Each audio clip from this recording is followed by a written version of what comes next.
برادران ملت اسلامیہ و خواہران ملت اسلامیہ، السلام علیکم ورحمۃ اللہ وبرکاتہ۔ وعلیکم السلام ورحمۃ اللہ وبرکاتہ۔ الحمدللہ الحنان المنان، والصلاة والسلام على رسوله سيد الإنس والجان، وعلى آله وأصحابه ذوي الخير والإحسان، أما بعد، فأعوذ بالله من الشيطان الرجيم، بسم الله الرحمن الرحيم، وعلمك ما لم تكن تعلم، وقال الله تعالى في مقام آخر، وما هو على الغيب بضنين، صدق الله مولانا العظيم، وبلغنا رسوله النبي الأمين الكريم، ونحن على ذلك لمن الشاهدين والشاكرين، والحمد لله رب العالمين۔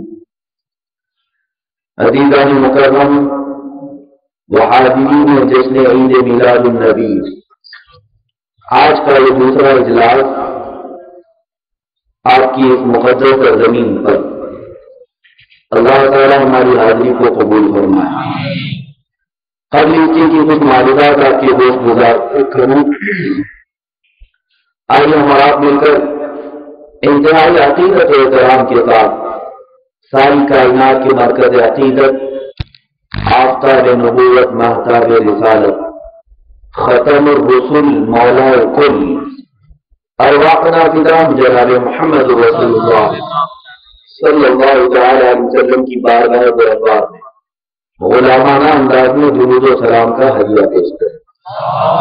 اللہم صل علی سیدنا و مولانا محمد معظم الجود والکرم، منبع العلم والحلم والحکم، وآلہ الکرام وابنہ الکریم، وبارک وسلم صلاۃ و سلام علیک یا رسول اللہ صلی اللہ تعالی علیہ وسلم۔ آج کا عنوان جیسا کہ ناظم اجلاس نے فرمایا، علم غیب مصطفیٰ صلی اللہ علیہ وسلم۔ بھلا یہ کون سا موضوع ہے جس کی شان ہی غیب بتانا ہے؟ نبی، ہم سب کا اس بات پر اتفاق ہے کہ محمد مصطفیٰ صلی اللہ علیہ وسلم اللہ کے نبی ہیں۔ کیا اس میں کسی کا اختلاف ہے؟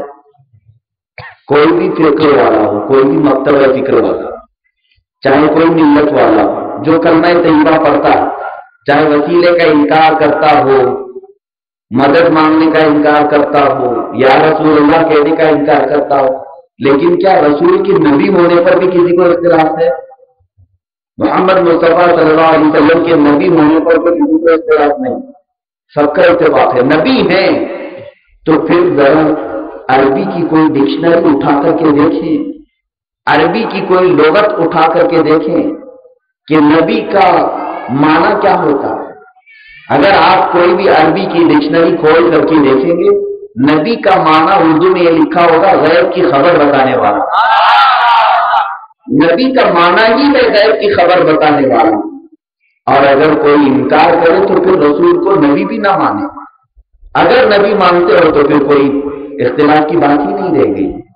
بہرحال اعلیٰ حضرت رضی اللہ تعالی عنہ امام اہل سنت اپنے رسول کی بارگاہ میں یوں عرض کرتے ہیں، اور کوئی غیب کیا تم سے نہاں ہو بھلا، آپ سے چھپا ہوا کون سا غیب ہے؟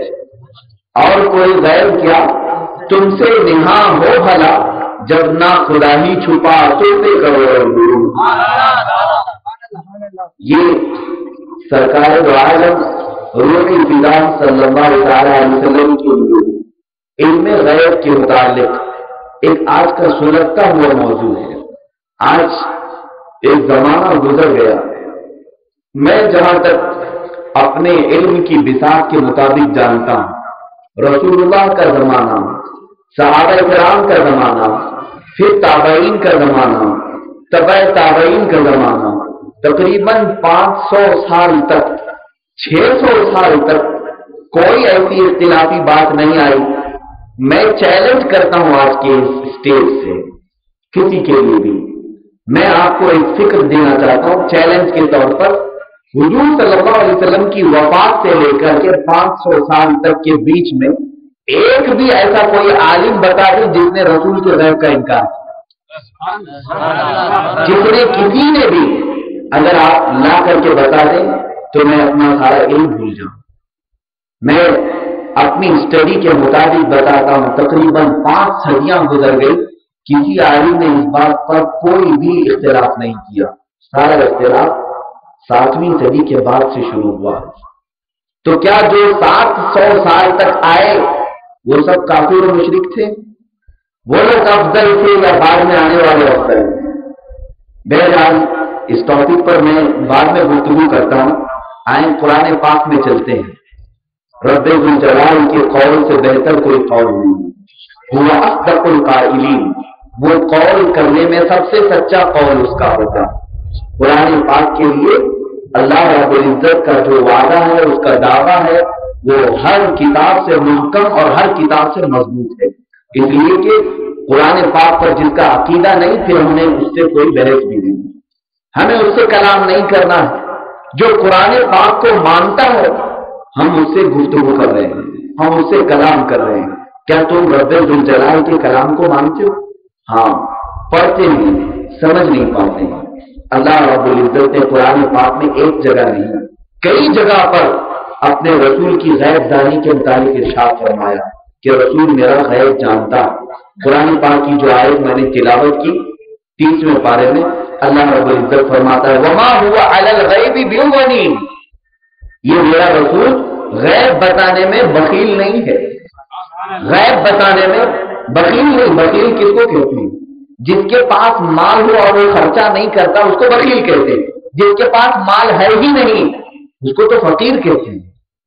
اس کو فقیر کہا جاتا, بخیل نہیں کہا جاتا ہے. مال ہے اور خرچہ نہیں کرتا اس کو بخیل کہتے ہیں. اب اللہ فرما رہا ہے میرا رسول غیب بتانے میں بخیل نہیں, یعنی غیب کا علم ہے, یہ خرچہ کرنے میں بخالت نہیں کرتی. اور اگر علم غیب رسول کے پاس ہوتا ہی نہیں تو اللہ یہ فرماتا کہ میرا رسول غیب بتانے میں فقیر نہیں. یہاں بخیل کا لفظ بھی بتا رہا ہے کہ رسول کے پاس بے شمار علم ہے, یہ خرچ کرنے میں بتانے میں مخالفت نہیں کرتی. دیکھا بہت ساری آیات ہیں مسلمانوں. میں آج تمام اختلافات کو دور کرتے ہوئے فقط آپ کے عقیدے سے میں کلام کرنا چاہتا ہوں. ہم میں جتنے موجود ہیں الحمدللہ سب کے سب عاشقان رسول بیٹھے ہوئے ہیں. آپ کے کھلکھلاتے ہوئے چہرے ہی اس بات کی دلالت دے رہے ہیں. آپ کی یہ مسکراہٹ اور آپ کا حساس بشاس چہرہ اس بات کی گواہی دیتا ہے کہ جتنے حاضرین ہیں دل سے رسول کی عظمت کرنے والے ہیں. رسول صلی اللہ علیہ وسلم کو میں آپ کو بتانا چاہوں گا. آپ مجھے بتاؤ کیا آپ نے رسول کو دیکھا ہے؟ کیا آپ نے یا آپ کے باپ آپ کے والدوں نے دیکھا ہے؟ آپ کے دادا نے بھی نہیں دیکھا, ایک پشتوں میں کسی نے نہیں دیکھا, فقط آپ نے سن لیا کہ ہمارے رسول تھے, ہم ایمان لیا. ہمارا جو رسول کا جو رشتہ ہے یہ پورا علم غیب پر ہے. ہم نے آنکھوں سے دیکھا ہی نہیں, کسی نے غیب سے بتایا کہ ایک رسول تھے, ہم ایمان لائے. اب مجھے بتاؤ تمہارے باپ نے دیکھا نہیں ویسے ہی بتا دیا, دادا نے دیکھا نہیں ویسے ہی بتا دیا, ہم مان گئے. ہم جب مان گئے کہ اللہ کے رسول تھے اور وہ بھی ایسے ویسے نہیں مانے بلکہ ان کے نام پر اپنی گردن کٹانے کے لیے تیار ہو, اس قدر ہم محبت کرتے ہیں جبکہ آنکھوں سے دیکھا نہیں. قرآن یہی تو کہتا ہے یؤمنون بالغیب, یہ غیب سے ایمان لاتے ہیں, دیکھے بغیر ایمان لاتے ہیں. اللہ کے پیارے رسول صلی اللہ علیہ وسلم نے ایک مرتبہ صحابہ اکرام سے یہی ارشاد فرمایا تھا. صحابہ سے کہا چند دنوں کے بعد تمہارے بعد ایک زمانہ آئے گا ان کا ایمان اور افضل ہوگا. صحابہ اکرام نے پوچھا وہ کیسے یا رسول اللہ صلی اللہ علیہ وسلم؟ صحابہ کو حضور فرماتے ہیں ابھی میں تمہارے سامنے ہوں, آیات قرآن کی اترتی رہتی, میں بتاتا رہتا ہوں, تم مجھ سے ملاقات کرتے ہو, دیکھتے رہتے ہو, لیکن بعد میں جو قوم آئے گی وہ نہ مجھے دیکھیں گے نہ وحی کے اترنے کا سلسلہ انہیں معلوم ہوگا, کچھ نہ دیکھ کر کے بھی وہ ایمان لاتے ہیں. جو ایمان میں افضل ہے وہ بغیر دیکھتے ایمان لائے. میں یہاں پر آپ سے پوچھنا چاہتا ہوں آپ نے رسول کو دیکھا نہیں پھر ایمان لیا ہے, یہ غیب پر ایمان لائے, تو پھر رسول کے بارے میں یہ کیوں نہیں سمجھتے کہ وہ رسول بھی اللہ کے متعلق عطا کیا وہ غیب کا عالم ہے.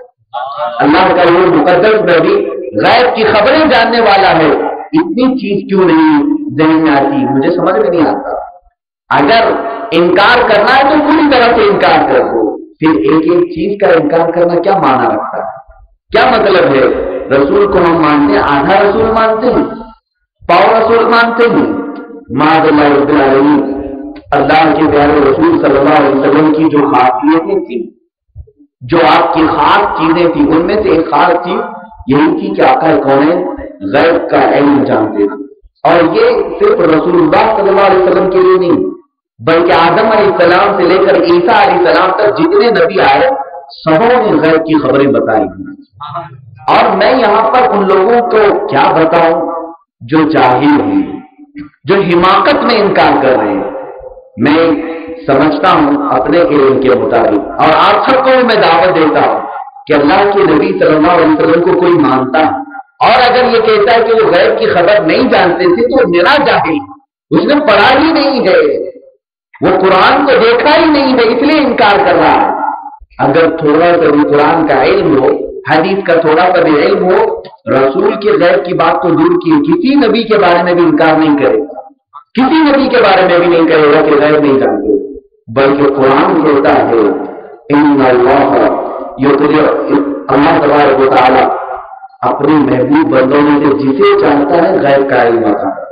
وما كان الله ليطلعكم على الغيب ولكن الله من يجتبي من رسله من يشاء، اپنے رسولوں میں سے جسے چاہتا ہے اللہ غیب کا علم عطا کرتا ہے۔ اللہ کی عطا میں کس کو جھگڑا ہے؟ اب بات جو آتی ہے، میں غیب کی تھوڑی سی چیزیں آپ کو بتاؤں۔ یہاں پر ایک یہ علمی بات ہے، میں اس کو آسان کرنے کی کوشش کروں، آپ میرے ساتھ لگے رہیں، بس سمجھنے کی کوشش کریں۔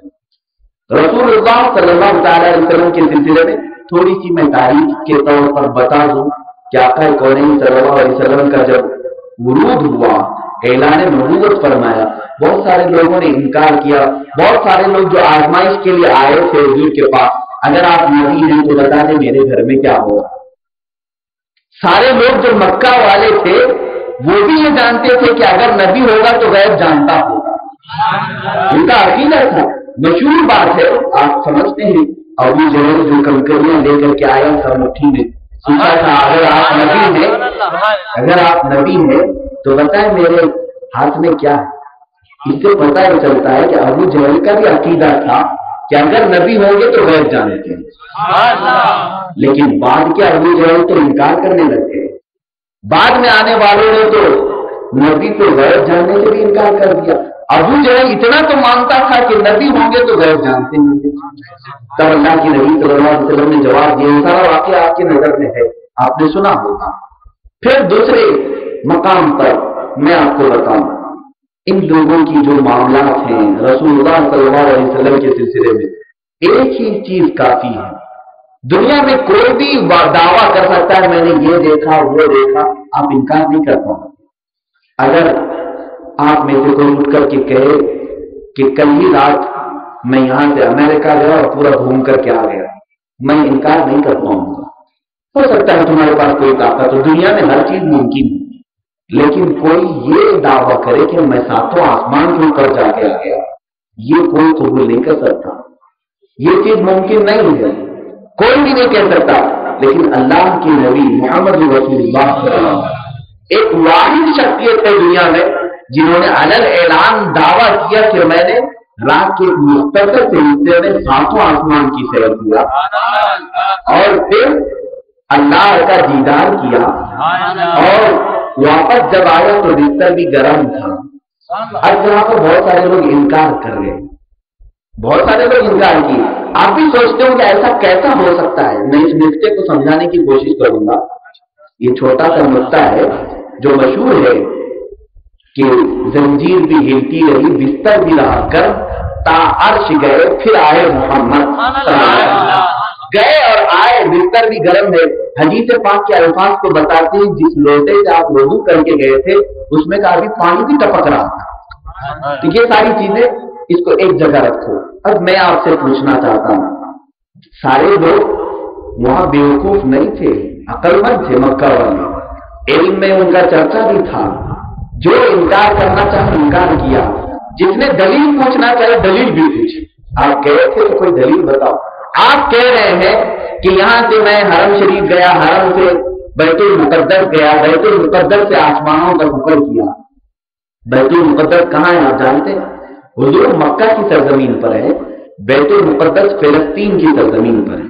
دونوں کے درمیان تقریباً کئی ہزار کلومیٹر کا فاصلہ ہے, کئی ہزار کلومیٹر کا فاصلہ ہے. تو عربوں کو معلوم تھا, مکہ والوں کو معلوم تھا کہ محمد صلی اللہ علیہ وسلم کبھی فلسطین گئے ہی نہیں, کبھی گئے ہی نہیں, یہ بیت المقدس دیکھے ہی نہیں ہے زندگی میں. اور اگر یہ دعویٰ کر رہے ہیں کہ کل رات میں گیا تھا, تو جو لوگ وہاں جا چکے تھے پہلے وہ سامنے آ گئے, جو پہلے بیت المقدس گئے ہوئے تھے وہ سامنے آئے. کہا اچھا کل رات آپ گئے تھے تو ذرا بیت المقدس کی نشانیاں تو بتا دیجیے. بیت المقدس کا دروازہ کدھر ہے, محراب کدھر ہے, گئے ہوں گے تو آپ بتائیں گے. ظاہر سی بات ہے کوئی بھی امتحان لینے والا یہی پوچھے گا. آپ کہہ رہے ہیں تو مجھے بتاؤ. آپ دیکھیے مثلا آپ میں سے کوئی اگر اجمیر شریف گیا اور فقیر بھی گیا ہوا ہے, میں پوچھوں گا اطمینان کے لیے, اچھا اجمیر گئے ہیں آپ, بڑا گیٹ کس طرف ہے آپ بتائیے, اندر جانے کی کتنے دروازے بتائیے, میں امتحان لوں گا. اگر آپ گئے ہوں گے تو بتا دیں گے اتنے دروازے میں یہاں سے نکلا جاتا ہے. نہیں گئے ہیں تو کہاں سے بتا سکتے ہیں؟ تو اب مجھے بتاؤ, اللہ کے نبی صلی اللہ تعالی علیہ وسلم جیسے ہی یہ سوال کیا گیا تب آقا کریم صلی اللہ علیہ وسلم نے فوراً بتانا شروع کیا. بیت المقدس میں اتنے محراب ہیں, بیت المقدس کا منبر یہاں پر ہے, اس کا بلند دروازہ یہاں پر ہے. ساری چیزیں حضور اکرم صلی اللہ علیہ وسلم بتا رہے تھے. جو سامنے والے تھے وہ کہنے لگے ہم تو اس میں سے بہت ساری چیزیں بھول گئے تھے, اب یاد آ گئی. دیکھے ہوئے لوگ بھول گئے تھے, رسول اعظم کی کہنے کے بعد ان کو یاد آ گئی. اب آگے کیا ہوتا, آگے کیا ہوتا؟ رسول کا دعویٰ تو بڑا تھا, میں نے ساتوں آسمانوں کی سیر کیا, اللہ کو دیکھا, جنت دیکھا, عرش و کرسی دیکھا. سارے لوگوں نے کہا کہ پہلے امتحان میں جو کامیاب ہو گیا آگے کا سب سچا ہوگا. سارے لوگوں نے کہا جب آپ نے بیت المقدس کے بارے میں بتا دیا تو اب ہمیں یقین ہو گیا آگے کا سب سفر سچا ہوگا. اس لیے کہ رسول اگر اپنی طرف نہیں بتایا تو حقیقت کو بتایا. میں آپ پوچھنا چاہتا ہوں کہ اللہ کے نبی صلی اللہ علیہ وسلم ایک چھوٹے سے وقت کے لیے گئے تھے بیت المقدس میں, بیت المقدس میں تھوڑی سی دیر کے لیے گئے تھے, انبیاء کرام کی امانت کیے, پھر واپس اپنے سفر پر چلے گئے. اور حضور کب دیکھے تھے کتنے دروازے, کب آپ نے دیکھا تو منبر کہاں ہے, محراب کہاں ہے, بلند دروازہ کہاں ہے, کون سی دیوار کہاں, حضور صلی اللہ علیہ وسلم یہ سب کب دیکھے تھے؟ صحابہ کرام نے پوچھا اللہ کے نبی سے آپ نے اتنی ساری علامات کیسے بتا دی, بار بار جو جانے والا ہے وہ بھی نہیں دیکھ کر کے بتایا. اب 2 دن سے میں یہاں آ رہا ہوں, اس مسجد کے بارے میں میں ابھی بھی نہیں بتا سکتا کتنی چیزیں ہیں اس کے اندر, دیکھنے والے کو نہیں معلوم. اور حضور مختصر سے وقت کے لیے آئے اور پوری چیزیں بتائے. تب اللہ کے نبی صلی اللہ علیہ وسلم نے ارشاد فرمائے, ایک حدیث پاک مشہور حدیث ہے, ذہن میں محفوظ کر لو. آقا فرمائے ان اللہ زوال الارض, اللہ نے پوری ہوئے زمین کو میرے لیے سمیٹ کر کے ہتھیلی میں رکھ دیا. میں مشرق اور مغرب کے درمیان جو بھی چیزیں ہیں ان کو ایسے دیکھتا ہوں جیسے اپنی ہتھیلی. جب میں جس چیز کو چاہوں میرے سامنے وہ ہتھیلی پر نمایاں ہو جائے, میں اس کو دیکھ کر یہ بول رہا تھا. بیت المقدس جیسے انہوں نے سوال کیا میری آنکھوں کے سامنے تھا, میں اس کے دروازے گنتے ہوئے انہیں بتا رہا تھا, میں اس کے محراب کو دیکھتے ہوئے انہیں بتا رہا تھا, اس کے منبر کا مشاہدہ کرتے ہوئے بتا رہا تھا. اب اللہ کی نبی کی حدیث سے تم کیا سمجھتے ہو, جس رسول کو مشرق و مغرب پورے ہتھیلیوں میں دے دیا گیا ہے, بھلا کیا وہ رسول غیب کا علم نہیں جانتا, غیب کی خبر نہیں جانتا؟ اللہ کے نبی صلی اللہ علیہ وسلم غیب کی خبر جانتے ہیں. آقا کریم صلی اللہ علیہ وسلم غیب کے عالم ہیں. اب یہاں پر جو دقت پیش آتی ہے وہ کیوں؟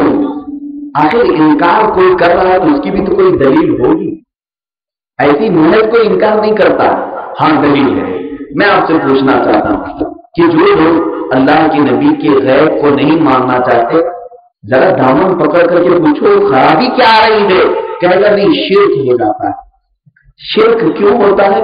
اس لیے کہ اللہ بھی غیب کا علم جانتا ہے، اللہ غیب کا علم جانتا ہے۔ اگر تم کہو گے رسول بھی غیب کا علم جانتے ہیں تو دونوں برابر ہو گئے۔ یہ بات صحیح سمجھ میں آ رہی ہے آپ کو؟ شرک کس کو کہتے ہیں؟ اللہ کی ذات میں کسی دوسرے کو شریک کر دینا یا اس کی صفت میں کسی کو شریک کر دینا، اس کو شرک کہا جاتا ہے۔ ایک مثال میں آپ کو بتاؤں، آپ کو رزق کون دیتا ہے؟ اللہ دیتا ہے۔ بات سمجھ میں آ رہی ہے آپ کو؟ پیدا کون کرتا ہے؟ اللہ۔ اللہ خالق ہے، اللہ رازق ہے۔ اگر آپ نے دنیا میں کسی اور کو خالق اور رازق کہا تو شرک ہے۔ بات صاف ہے نہیں؟ اللہ پیدا کرنے والا ہے، اگر آپ نے دوسرے کسی کو کہا یہ بھی پیدا کرنے والا ہے تو آپ نے شرک کیا۔ اللہ رازق ہے، رزق دینے والا ہے، اور اگر آپ نے کسی اور کو کہا دنیا میں یہ بھی رزق دیتا تو آپ نے شرک کیا۔ شرک کی تعریف آپ کو معلوم ہوا؟ شرک کی ڈیفینیشن یہ ہے اللہ کے کاموں میں کسی اور کو شریک کرنا۔ اب یہ جو بیچارے ہیں انہوں نے شرک کی اس تعریف کو دیکھتے ہوئے کہا اللہ کی ایک صفت ہے عالم الغیب۔ اللہ کی ایک صفت کیا ہے؟ عالم الغیب، وہ غیب کی خبریں جاننے والا ہے۔ غیب اللہ نہیں جانے تو اور کون جانے؟ اللہ عالم الغیب ہے۔ اور اس صفت میں اگر تم رسول کو بھی کہہ دو گے کہ رسول بھی غیب کے عالم ہے تو دونوں کو تمہیں برابر کر دو۔ اب آپ سمجھ گئے ہاں یہ تو شرک ہو رہا ہے، رسول کو غیب کا عالم نہیں کہنا چاہیے۔ اللہ بھی غیب کا عالم ہے اور رسول بھی غیب کا عالم ہے تو یہ تو شرک ہو گیا۔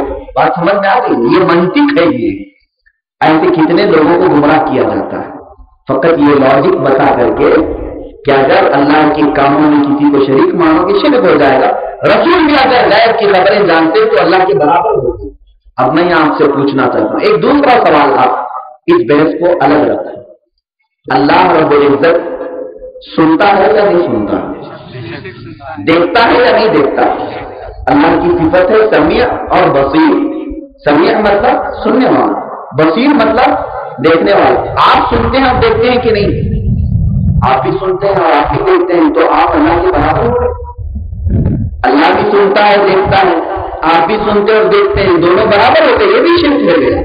اب کسی انسان کو ہم سنتا اور دیکھتا بھی نہیں کہہ سکتے۔ کوئی انسان سننے والا نہیں، کوئی انسان دیکھنے والا نہیں۔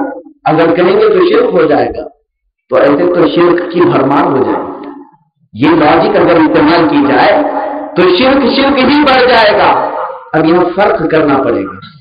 اب ایک بندہ کہے گا ہاں اللہ جو سنتا اور دیکھتا ہے وہ اس کی اپنی طاقت سے سنتا، وہ اپنی طاقت سے دیکھتا، اور ہم جو سنتے اور دیکھتے ہیں وہ اللہ کی عطا سے دیکھتے ہیں اور سنتے ہیں۔ فرق سمجھ میں آیا؟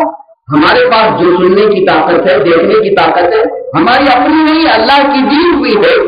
اب ہم یہاں فیصلہ کرتے ہوئے بتائیں گے رسول جو علم غیب جانتے ہیں وہ اپنی طاقت سے نہیں، اللہ کے عطا کرنے سے جانتے، اللہ کے عطا کرنے سے۔ اب کون سا شرک ہو رہا ہے؟ اللہ کے عطا کرنے میں بھی کسی کو کوئی جھگڑا ہے؟ اللہ جسے چاہے عطا کرے، ذالک فضل اللہ یؤتیہ من یشاء، اللہ کا فضل ہے جسے چاہے عطا کر سکتا۔ اب یہاں پر ایک بات آپ کو سمجھ میں آ گئی۔ اب میں آگے بڑھتا ہوں۔ اللہ کی نبی صلی اللہ تعالی علیہ وسلم کے سلسلے میں دوسری ایک بات پیش کی جاتی ہے، قرآن پاک کی آیت ہے۔ یہ اعتراضات آپ اپنے ذہن میں رکھو، میں علمی بات کر رہا ہوں، میں کسی کے سلسلے میں نشانہ نہیں، آپ کو علمی بات پیش کرنا چاہتا ہوں جو حقیقت ہے احادیث کریمہ سے۔ قرآن کی ایک آیت ہے 21ویں پارے میں، ان اللہ عنده علم الساعة وينزل الغیث ويعلم ما في الارحام وما تدري نفس ماذا تكسب غدا وما تدري نفس بأي ارض تموت ان اللہ علیم خبیر۔ ایک بڑی آیت ہے۔ یہ آیت میں اللہ کیا فرماتا ہے؟